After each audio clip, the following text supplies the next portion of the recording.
Dasturimizdan sportga oid xabar bilan davom ettiramiz. Urganch shahrida dzyudo bo'yicha Ichki ishlar vaziri kubogi musobaqasi bo'lib o'tdi. G'olib va sovrindorlar 7 vazn toifasida aniqlandi. Tafsilotlari muxbirimiz lavhasida.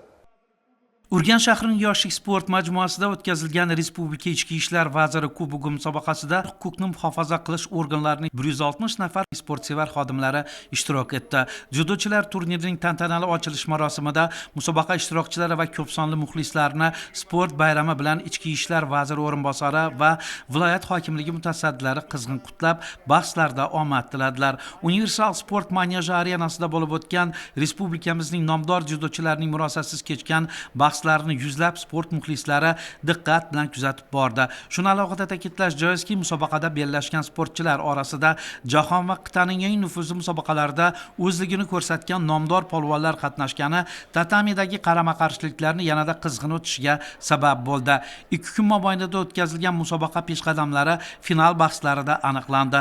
O'z vazn toifalarida barcha raqiblarini ishonchli tarzda mag'lub etib, g'alabasini nishonlagan sportchilar qatorida Qoraqalpog'iston Respublikasi tezkor vazifalarni bajaruvchi safarbarlik otryadi xodimi Maqsud Ochilov, Surxondaryo Ichki ishlar boshqarmasi vakili Otabek Turaboyev, Toshkent viloyati tezkor vazifalarni bajaruvchi safarbarlik otryadi xodimi Shohruxxon Baxtiyorov va boshqa peshqadam sportchilar nomlari e'tirof etildi.